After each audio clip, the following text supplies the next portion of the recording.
Apocalipse, capítulo 8.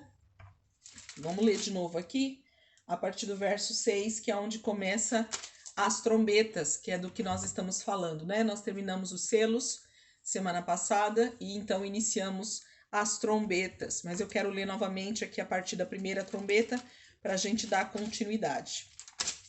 Amém? Então diz assim o texto, 8, versículo 6.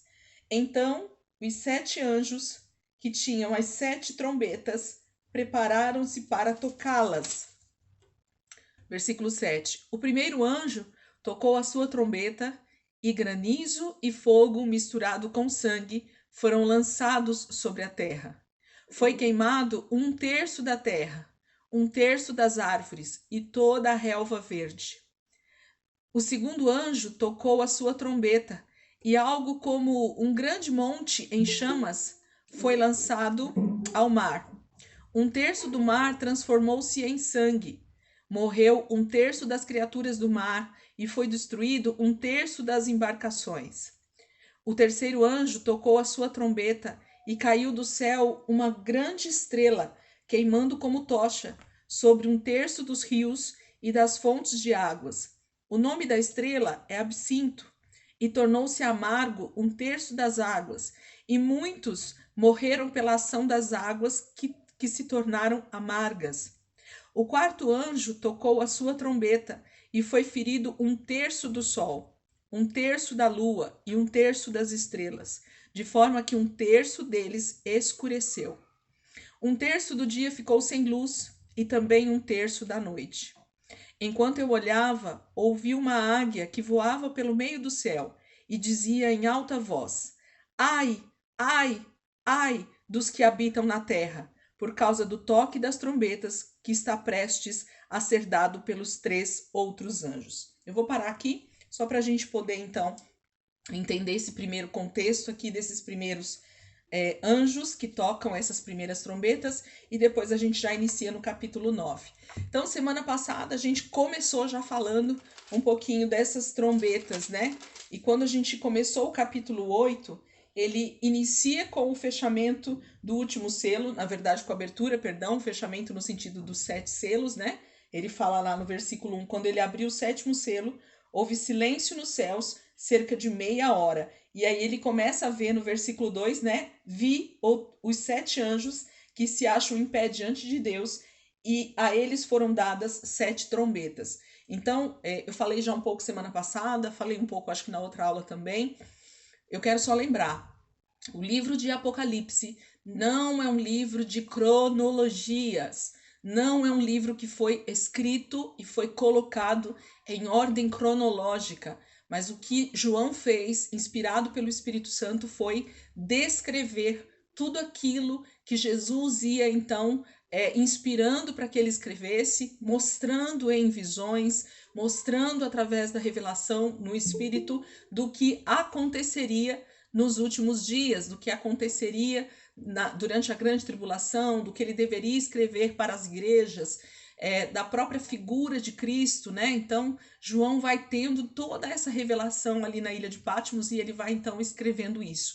Mas quando a gente chega principalmente nessa parte aqui do capítulo 6 em diante, a gente começa a perceber que realmente as descrições e os acontecimentos, eles não estão em ordem cronológica, mas eles estão só sendo demonstrados de forma bem objetiva, de forma clara para nós, os acontecimentos, o que Deus vai fazer nesse tempo em que a gente percebe que já está na grande tribulação. A partir do primeiro selo, eu e mais alguns teólogos, né? Eu falo eu e mais alguns porque eu estou seguindo uma linha do que eu entendi e sempre comparo com outros. Então, o que eu consigo passar para vocês é o que mais me parece coerente a respeito, inclusive, da leitura. Então, me parece que a partir do primeiro selo se desencadeia realmente a grande tribulação, aqueles 7 últimos anos antes de Jesus voltar. E os 3 primeiros anos são aquele tempo de aparente paz, e os outros 3 anos e meio, então, essa intensidade de acontecimentos para a volta de Cristo verdadeiramente. Então, eu acredito que o primeiro selo é aberto e é inaugurado, então, esse tempo da grande tribulação, ou até um pouquinho antes, mas começa a liberação aí dos juízos de Deus, como nós já falamos nos selos, e aí no capítulo 8, ele inicia falando sobre o último selo e sobre o início do toque das trombetas. Mas, eu já falei na outra aula também, vou repetir aqui para vocês. Depois que a gente fizer a leitura dos 7 selos, das 7 trombetas e das 7 taças, vocês vão perceber, e a gente vai então conversar um pouco mais sobre isso, de que aparentemente esses acontecimentos eles têm alguma coisa de paralelo, alguma coisa se mescla, algumas coisas acontecem ao mesmo tempo, mas João está descrevendo de acordo com a visão que está sendo dada para ele, de acordo com as situações que vão aparecendo nessas visões e nessa revelação. Então, por isso que ele vai separando em trechos, né? Aqui o livro de Apocalipse, mas a aparência que a gente vai tendo durante as leituras é de que muitas informações se cruzam, muitas coisas entram em paralelo, né? E parece que estão acontecendo ao mesmo tempo. Essa impressão também que eu tenho, conforme a gente for lendo, a gente vai talvez entender um pouquinho melhor sobre isso, ok? E que também é o cumprimento de muito, a gente já tem visto em textos aí do Antigo Testamento, o cumprimento de muitas profecias que foram dadas através dos profetas, através do tempo da lei, né, a Moisés e a todos os outros profetas, e que então vai ter o seu cumprimento pleno somente aqui no tempo do fim, né, nesse último período. Então, muito do que já aconteceu não foi o cumprimento totalmente pleno daquilo que Deus ainda vai fazer nos últimos dias, ok? Então, a gente vai perceber isso aqui também, conforme a gente vai lendo. Então, o capítulo 8 começa falando isso, e aí a gente já pula, então, para o versículo 6, que é onde a gente começou, falando que o primeiro anjo, então os 7 anjos que tinham as 7 trombetas, preparam-se para tocá-las.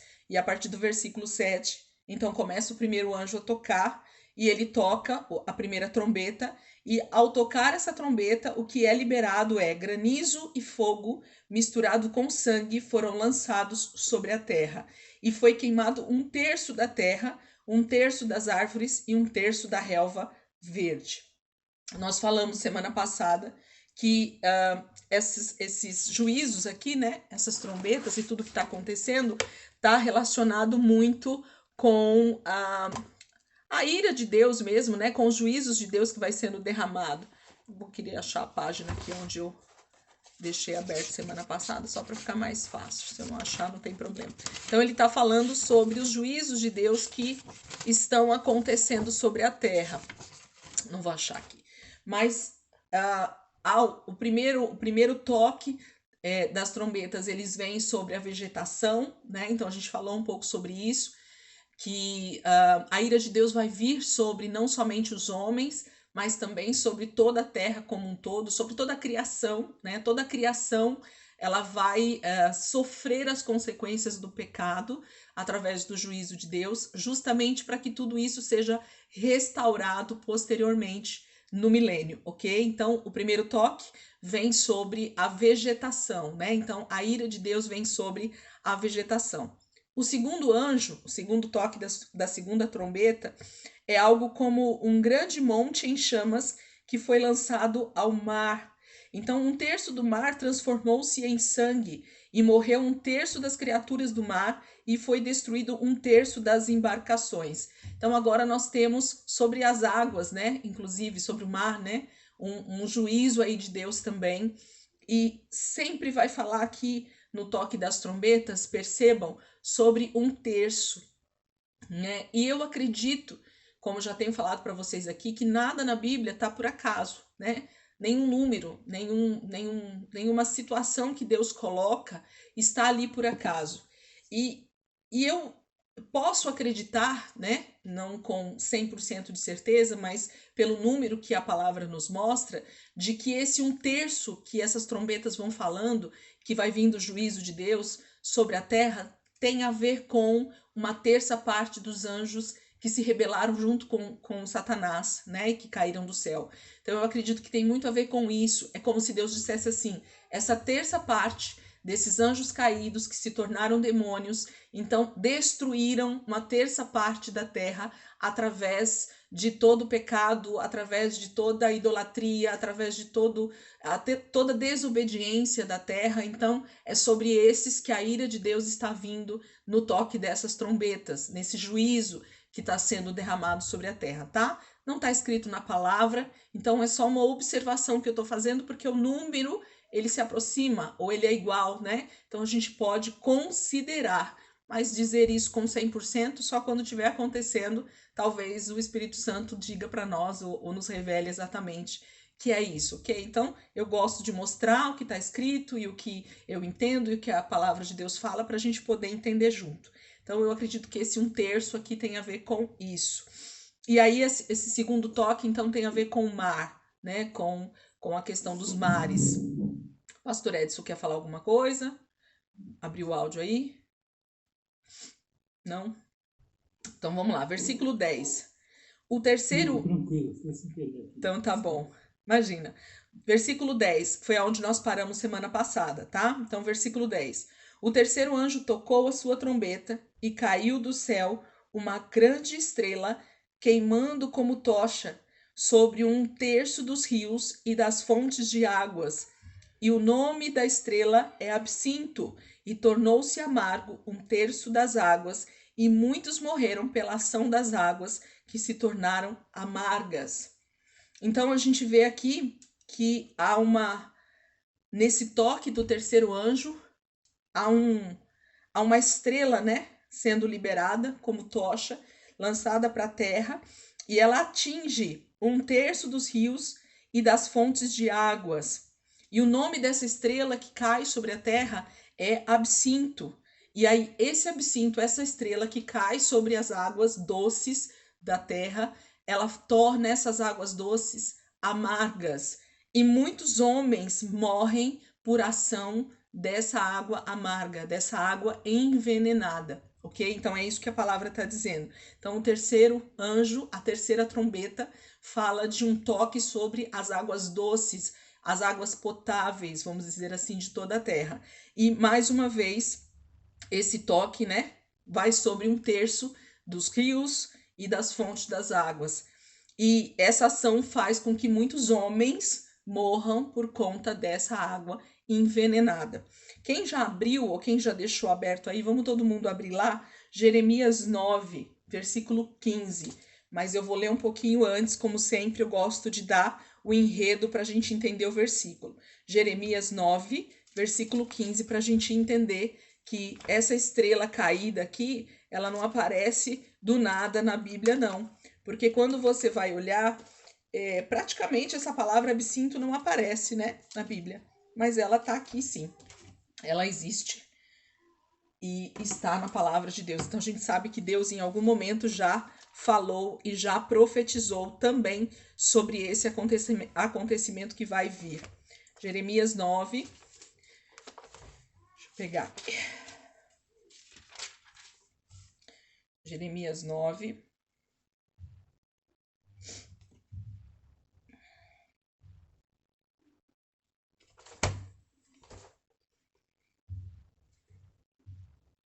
Versículo 15.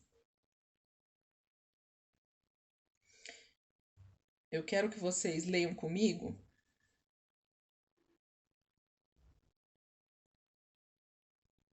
Deixa eu ver aqui, até que versículo.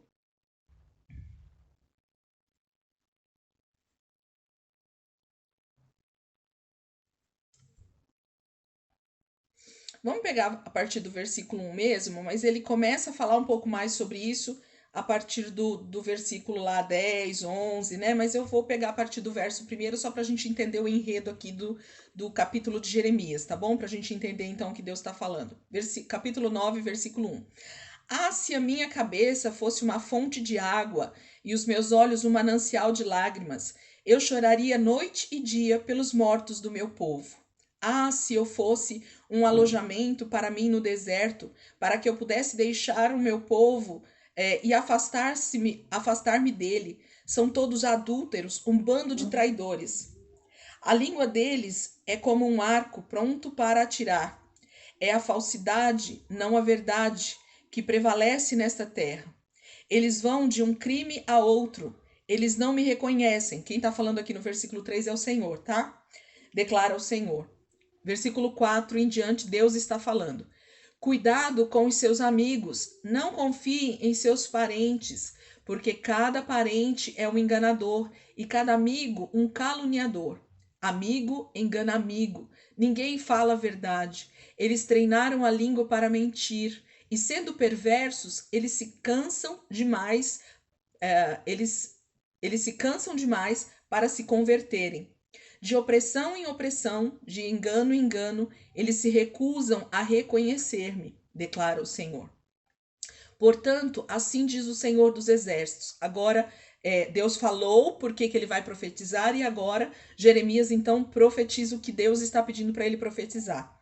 Vejam, sou eu quem vou refiná-los e prová-los. Que mais posso eu fazer pelo meu povo? A língua deles é uma flecha mortal. Eles falam traiçoeiramente. Cada um mostra-se cordial com o seu próximo, mas no íntimo lhe prepara uma armadilha. Deixarei eu de castigá-los? Pergunta o Senhor.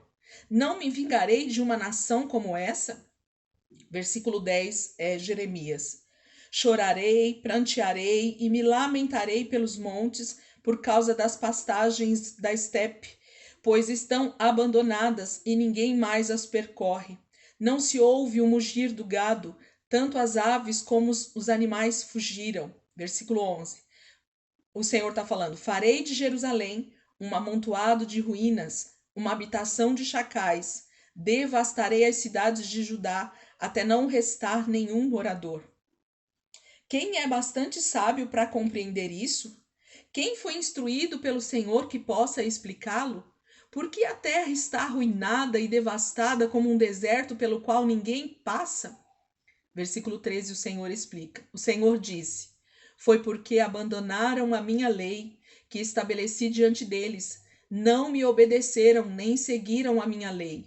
Em vez disso, seguiram a dureza de seus próprios corações, indo atrás dos balaíns, como os seus antepassados lhe ensinaram.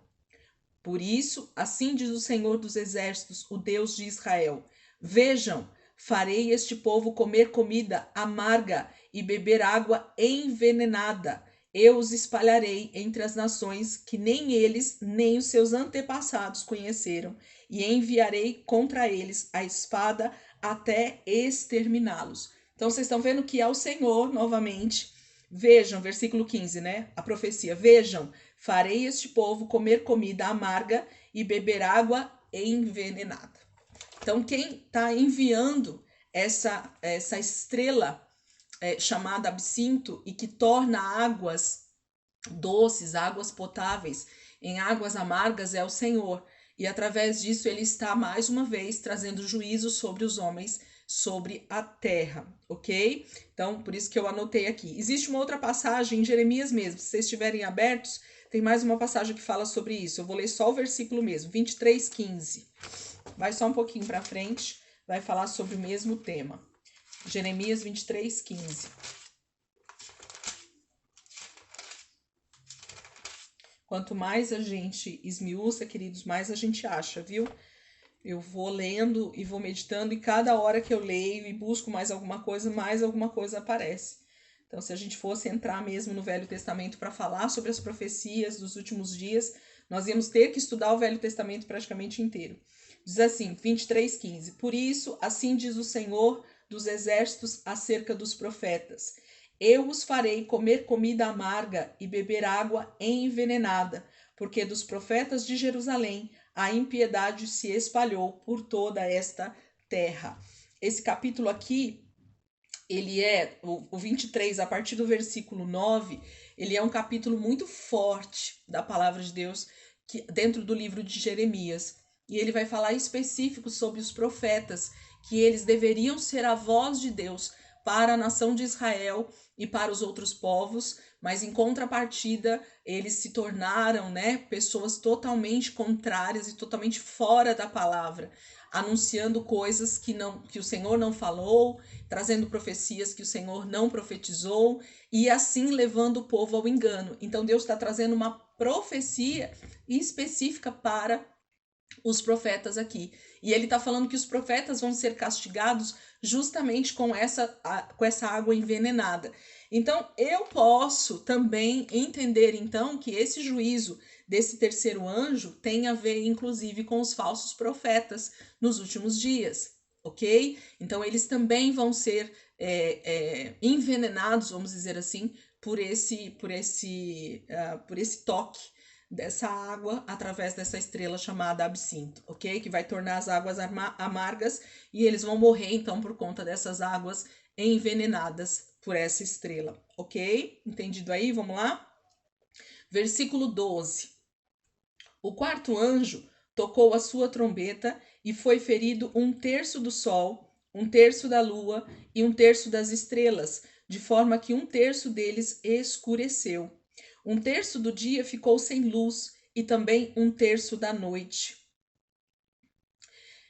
Então, assim, o quarto anjo toca e uma nova etapa acontece, né, sobre a Terra e agora sobre os astros, né, sobre os seres, a parte astral, né, Sol, Lua, estrelas, todas elas, 1/3 delas escurece.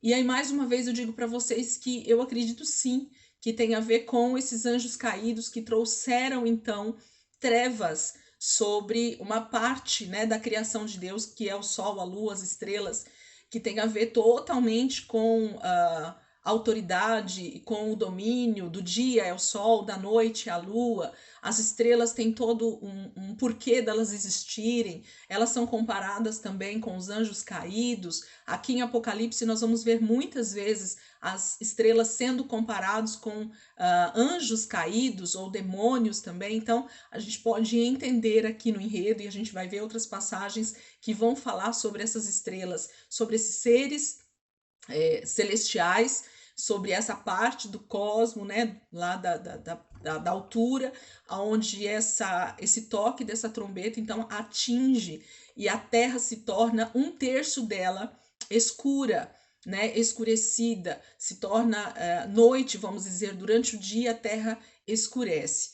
Se vocês depois quiserem procurar, eu não quis pegar, porque senão a gente começa a ler muitos versículos do Velho Testamento, mas existem muitos versículos que falam sobre a terra se escurecer naqueles dias, nos últimos dias. Então, existem muitas profecias também falando desse escurecimento da terra por conta dessa ação, então, do juízo de Deus nos últimos dias, tá? Então, a gente tem com intensidade aqui esse escurecimento da terra, dos 4 cantos da terra, por conta desse toque dessa trombeta e a ação de Deus, então, sobre esses seres celestiais, vamos dizer assim, sobre não tô tentando achar a palavra, quem lembra?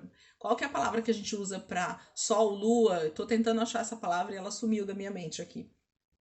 Mas eu acredito que vocês estão entendendo o que eu tô falando, né? Se não estiver, podem perguntar aí.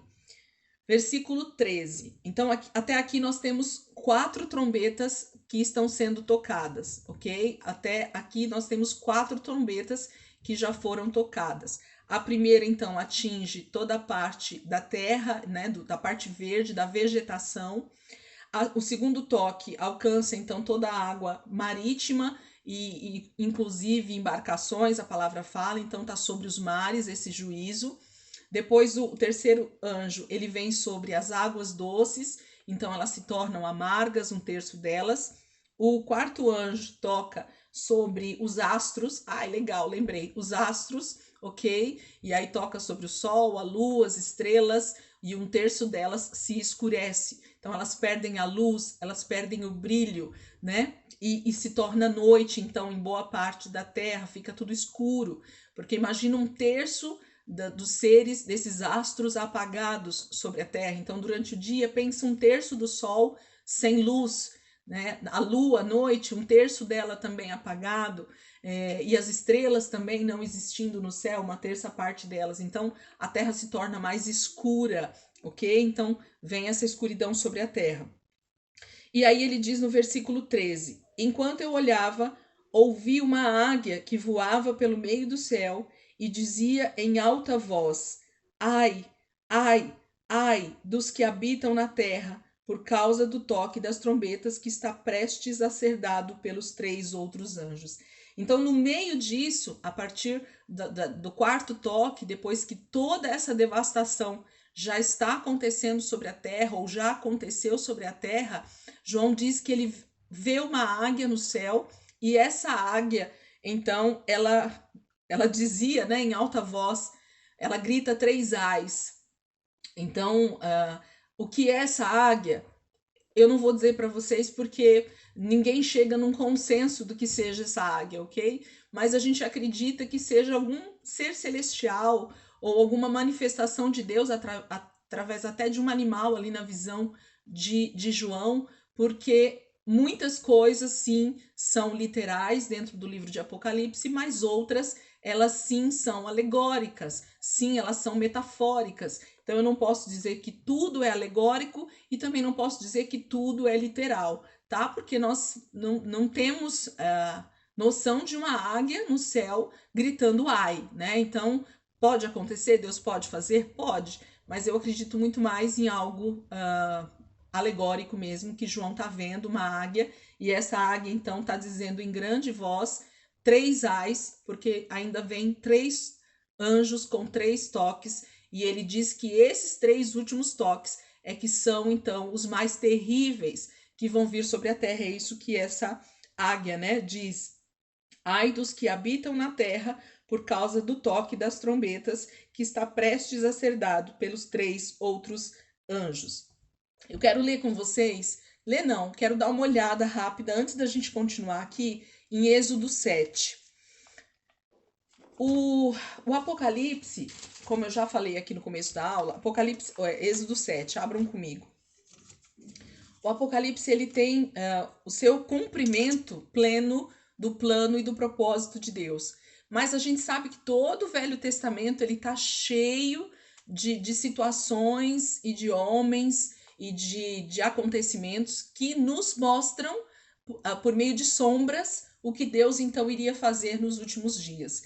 E a comparação que grande parte dos teólogos ou alguns estudiosos fazem a respeito desses 7 selos, das 7 trombetas e das 7 taças, tem a ver, inclusive, com as pragas do Egito, né? E a gente vai ler aqui rapidamente, ou só dar uma olhada rapidamente, para a gente poder ver, então, quais são essas pragas e se alguma coisa, então, a gente consegue ver, né? Através desses toques das trombetas e dos selos e depois das taças da ira de Deus. Vocês vão perceber algumas coisas. Eu até anotei aqui, a gente não precisa ler tudo, mas se vocês lembrarem das pragas aí, a gente pode ir falando aqui só para vocês verem. Então, a primeira praga está em 7, 14 a 25, né? Então, 7, 14 a 25. Vamos pegar aqui a primeira praga que Deus faz. Mas antes disso, vamos ler só o versículo 1 do capítulo 7 e depois o 4, só para a gente ver a alegoria falando, ou a tipologia falando do próprio Cristo nos últimos dias. Moisés é um tipo de Cristo, eu acredito que todos vocês já tenham ouvido falar disso, e ele é realmente um tipo de Cristo. Então, Moisés tipifica o próprio Cristo tendo autoridade sobre o mundo, sobre Faraó, que é a própria figura do diabo ali no Egito, e libertando o seu povo da escravidão do Egito. Então, isso é uma pregação que a gente está cansado aí de ouvir. E quantas vezes a gente já ouviu falar sobre esse assunto em pregações e em palavras que a gente já ouviu. Então, a gente já sabe que Moisés tipifica Cristo, que Faraó é um tipo de Satanás, de opressor, né? Do maligno, realmente oprimindo o povo de Deus. Israel, então, ali escravizado, simboliza o povo de Deus sendo liberto do cativeiro através da mão forte e poderosa de Deus e levado para uma terra prometida. Vamos trazer para os nossos dias agora, então? Então, nós temos o próprio Cristo, agora sim vindo, trazendo juízo, toda a autoridade, né, através da morte e ressurreição de Jesus. Ele agora tem toda a autoridade. E nesse momento aqui, ele está trazendo, lá no Apocalipse, onde a gente está lendo, ele está trazendo toda a ira de Deus sobre o mundo e sobre o anticristo, que ele está reinando sobre a terra nesse momento.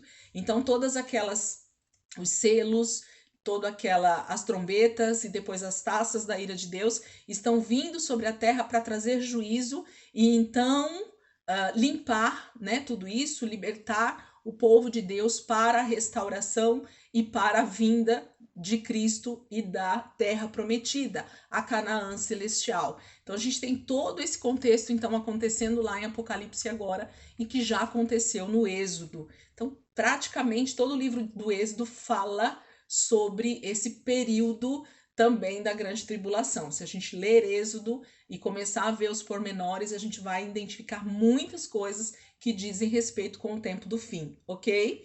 Então, 7:1 diz assim, ó. O Senhor lhe respondeu, o Senhor respondendo para Moisés, dou a você a minha autoridade perante o faraó e o seu irmão Arão será o seu porta-voz. Mas é a primeira parte aqui que eu quero que vocês frisem ou vocês anotem. O que Deus fala para Moisés que ele vai fazer? Dou a você a minha autoridade. Qual a autoridade que Moisés estava tendo a partir daquele momento? A autoridade do próprio Deus, ok? Então Moisés é investido de autoridade do próprio Deus. Deus está dizendo para Moisés aqui no versículo 1 do capítulo 7, dou a você a minha autoridade. Ele não diz, eu dou a você a autoridade. Ele diz, eu dou a você a minha autoridade. É diferente, né? De dar... de dar autoridade e de dar a autoridade dele. Então, o que Deus estava fazendo com Moisés, que tipifica o próprio Cristo, é dando autoridade. E quem disse essa frase? Quem falou isso no Novo Testamento? O próprio Cristo, né? Que Deus tinha dado para ele toda a autoridade nos céus e na terra. Então, Jesus tem toda a autoridade do Pai para fazer tudo o que ele vai fazer nos últimos dias, para o juízo que ele vai lançar sobre a terra, para toda a batalha espiritual que vai acontecer nos últimos dias e para todos os acontecimentos do Apocalipse, ok? Então, quem tem essa autoridade é o próprio Cristo. Ele é agora, lá em Apocalipse, o leão da tribo de Judá. Ele não é mais o cordeiro, né, que foi morto lá, mas não. Agora ele é o próprio leão da tribo de Judá. Então, ele tem toda a autoridade. Versículo 4. Olha o que Deus está dizendo que ele vai fazer sobre a terra, ou na verdade sobre o Egito naquele momento. E é a mesma coisa lá no Apocalipse. Diz assim, vamos no 3 só para a gente entrar no 4 e entender. Eu, porém, farei o coração do faraó resistir, e embora multiplique os meus sinais e maravilhas no Egito, ele não os ouvirá. Então, porei a minha mão